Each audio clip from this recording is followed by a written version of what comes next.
దేవునికి మహిమ కలుగునుగాక. యూట్యూబ్ ప్రేక్షకులందరికీ వాక్యం వింటున్న ప్రతి ఒక్కరికి నా హృదయపూర్వకమైనటువంటి ధన్యవాదాలు తెలియజేస్తూ ఉన్నాను. ఈరోజు మరొక వాక్యం తీసుకుని మీ వద్దకు వచ్చాను. చాలా అద్భుతమైనటువంటి మాటలు మీరు వినొచ్చు. ఒకసారి క్రైస్తవులుగా దేవుని బిడ్డలుగా ఉన్నటువంటి మనము అనేక సార్లు వినవచ్చు. అయినా మరొకసారి నా ద్వారా మీతో మాట్లాడుతున్నాడంటే ఇంకా దీవించాలనేమో, ఇంకా ఆశీర్వదించాలనేమో, ఇంకా మనకి జ్ఞానాన్ని ఇవ్వటానికేమో. పరిశుద్ధ గ్రంథం అంతా కూడా మనకి జ్ఞానమునిచ్చేది, మంచి నడిపింపునిచ్చేది, నిత్య జీవానికి వారసులను చేసేది. కాబట్టి మనం జ్ఞాపకం చేసుకుందాం. పరిశుద్ధ గ్రంథమైనటువంటి బైబిల్ నుంచి నిర్గమకాండము 14వ అధ్యాయము మనం చూద్దాం. ఒక్కసారి జ్ఞాపకం చేసుకుందాము. 13 వచనాన్ని మనము జ్ఞాపకం చేసుకుందాం. చూడండి. యెహోవా మీకు నేడు కలగజేయు రక్షణను మీరు ఊరకయే నిలిచుండి చూడుడి. మీరు నేడు చూచిన ఐగుప్తీయులను ఇక మీదట మరి ఎన్నడూను చూడరు. యెహోవా మీ పక్షమున యుద్ధము చేయును, మీరు ఊరకయే ఉండవలనని ప్రజలతో చెప్పెను.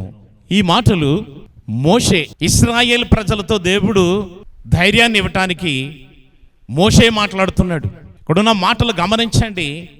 మీరు ఊరకయే నిలిచుండి చూడండి. ఈ రోజున చూసిన ప్రజల్ని మీరు ఎన్నడూ చూడరు. ఇంతకీ ఎందుకు ఈ మాటలు మోషే పలుకుతున్నాడు? ఎందుకు మోషే ఈ మాటలు ఆనాటి ఇశ్రాయేల్ ప్రజల్ని అంటున్నాడు అంటే, దేవుడైన యెహోవా మోషేని పిలిచి ఎట్టి పనులు చేస్తూ ఉన్న, బానిసత్వములో ఉన్న, ఐగుప్తు దేశంలో ఉన్న ఇశ్రాయేలు లక్షలాది ప్రజల్ని విడిపించాడు. ఐగుప్తు దేశము నుండి బయటికి వచ్చేశారు. బయటికి వచ్చేసిన తర్వాత జరిగినటువంటి సంఘటనే ఈ మాటలు. ఇశ్రాయేలు ప్రజల ఎదుట అనేకమైనటువంటి అద్భుతాలు చేశాడు దేవుడు. మోషే ద్వారా జరిగించాడు దేవుడు. అవన్నీ కనులతో చూశారు. ఐగుప్తు దేశంలో ఎలాంటి అద్భుతాలు చేశారో ఇశ్రాయేలు ప్రజలన్నీ కూడా చూశారు, అంతటా విన్నారు. అయినా ఐగుప్తు దేశము నుండి వీరు బయటికి వచ్చేసిన తర్వాత ఫరో సైన్యము తరమటానికి బయలుదేరారు. వేల కొలది రౌతులు, రథములు, గుర్రములు ఐగుప్తు దేశాన్ని విడిచి వచ్చిన ఈ లక్షలాది ఇశ్రాయేలు ప్రజల్ని తరమటానికి వచ్చినప్పుడు ఇశ్రాయేలు ప్రజలు వెనక తట్టు చూశారు, ఫరో సైన్యం వైపు చూశారు, కలవరం చెందారు. మోషే, ఐగుప్తు దేశంలో మేము చనిపోతే పాతి పెట్టడానికి స్థలాలు లేవని ఇక్కడికి తీసుకొచ్చావా అని సనుక్కోవటం, గొనుక్కోవటం, తిరుగుబాటు చేయటం ఇక్కడే ఆరంభమైంది. ఇంకొకటి ఏమిటి అంటే, వారికి మార్గం లేదు. ముందు చూస్తే ఎర్ర సముద్రం, వెనక చూస్తే ఫరో సైన్యం. అందుకే భయపడ్డారు. అందుకనే వారు భయంతో వణికిపోతూ ఉన్నారు. వారు చంపేస్తారు మమ్మల్ని బ్రతకనివ్వరు, మమ్మల్ని మాకు అక్కడ పాతి పెట్టడానికి స్థలాలు లేవని ఇక్కడికి తీసుకువచ్చావా అని తిరుగుబాటు చేసినప్పుడు మోషే పలికిన మాటలు. అందుకు మోషే, భయపడకుడి, యెహోవా మీకు నేడు కలగజేయు రక్షణను మీరు ఊరకే నిలిచుండి చూడండి. ఎంత ఫరో సైన్యమైనా సరే, ఎన్ని రథాలు ఉన్నా సరే, ఎన్ని రౌతులు ఉన్నా సరే, ఎంత బలవంతులైనా సరే, ఎలాంటి వారైనా సరే, నీ దేవుడైన యెహోవా ముందు నిలవరు. నువ్వు నమ్మిన దేవుడు ముందు నిలవరు. నువ్వు నమ్మితే ఆయన కార్యాన్ని చేయగలడు. నువ్వు నమ్మితే అద్భుతాన్ని చేయగలడు. అందుకనే ఇక్కడ ఒక మాట నేను జ్ఞాపకం చేస్తాను. వీరు ఎందుకు కలవరం చెందారు, ఎందుకు తిరుగుబాటు చేస్తున్నారు అంటే, మార్గం లేదు వాళ్ళకి. ఐగుప్తు దేశాన్ని నుంచి వచ్చారు కానీ మార్గం లేదు. ముందుకు వెళ్ళాలంటే ఎర్ర సముద్రం, వెనక్కి వెళ్ళాలంటే ఫరో సైన్యం.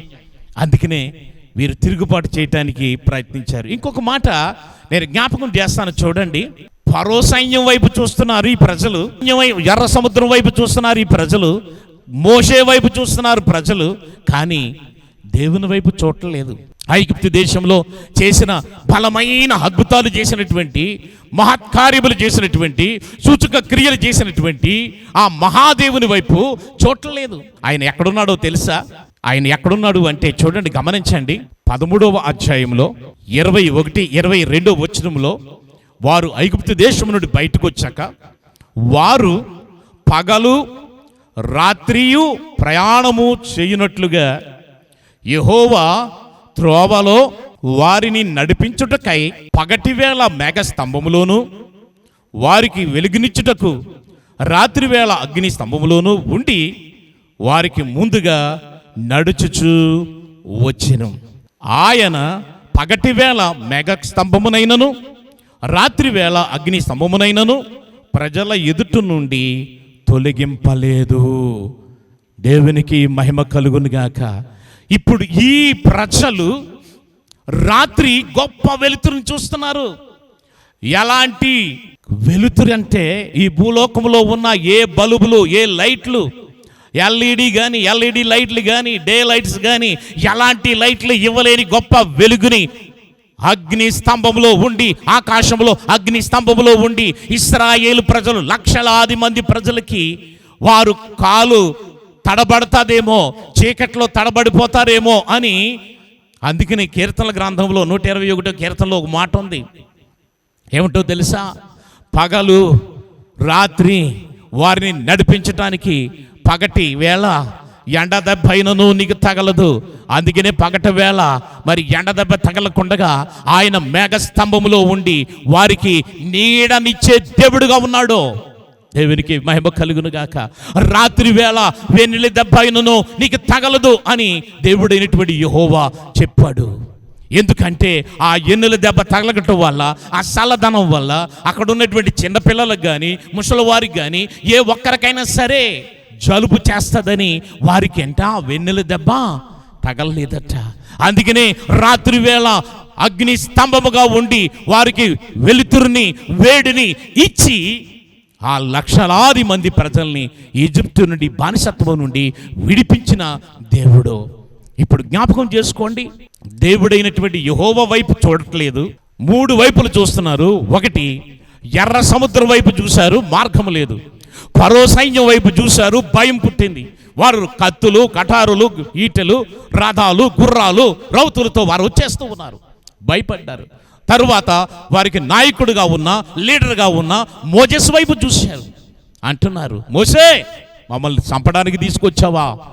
మోషే అంటున్నాడు, దేవుని తట్టు తిరిగాడు. ఎక్కడున్నాడు ఆయన? అగ్ని స్తంభముగా, మేఘ స్తంభముగా ఆకాశంలో ఉన్నారు. ఈ ప్రజలందరూ ఆకాశం వైపు కనులెత్తితే ముందు చూస్తున్నారు, వెనక చూస్తున్నారు, పక్కన చూస్తున్నారు, కానీ పైకి చూడలే. నా ప్రియ సహోదరి సహోదరుడా, ఒక్కసారి నువ్వు జ్ఞాపకం చేసుకో. వారు చూడలేదు, నువ్వు చూడు. ఆకాశం వైపు కనులెత్తి దేవా నన్ను రక్షించు అని అనగానే ఆయన తన హస్తాన్ని చాపి నిన్ను దీవిస్తాడు, ఆశీర్వదిస్తాడు. ఆనాటి ఇశ్రాయేలు ప్రజలకి రక్షణ కలగజేసిన దేవుడు, యుద్ధం జరగకుండగా మరి ఫరో సైన్యాన్ని సైతము ఆ ఎర్ర సముద్రంలో ముంచివేసిన దేవుడు, ఆరిన నేలను నిన్ను నడిపించిన దేవుడు, ఈ రోజున కూడా నువ్వు ఎలాంటి అగాధ స్థలములలో ఉన్నా నిన్ను నడిపిస్తాడు. అలాంటి కృపతో దేవుడు నిన్ను, నీ కుటుంబాన్ని నడిపించి సహాయం చేయునుగాక. God bless you. దేవుడు మిమ్మల్ని అందరినీ దీవించునుగాక. మరి ఈ వాక్యమును మీరు షేర్ చేయండి, మీ బంధువులకు, మిత్రులకు షేర్ చేయండి. అలాగే సబ్స్క్రైబ్ కూడా చేయవలసిందిగా ప్రభు పేరిట తెలియజేస్తున్నాను. మీరు అందరికీ వందనాలు చెల్లిస్తున్నాను.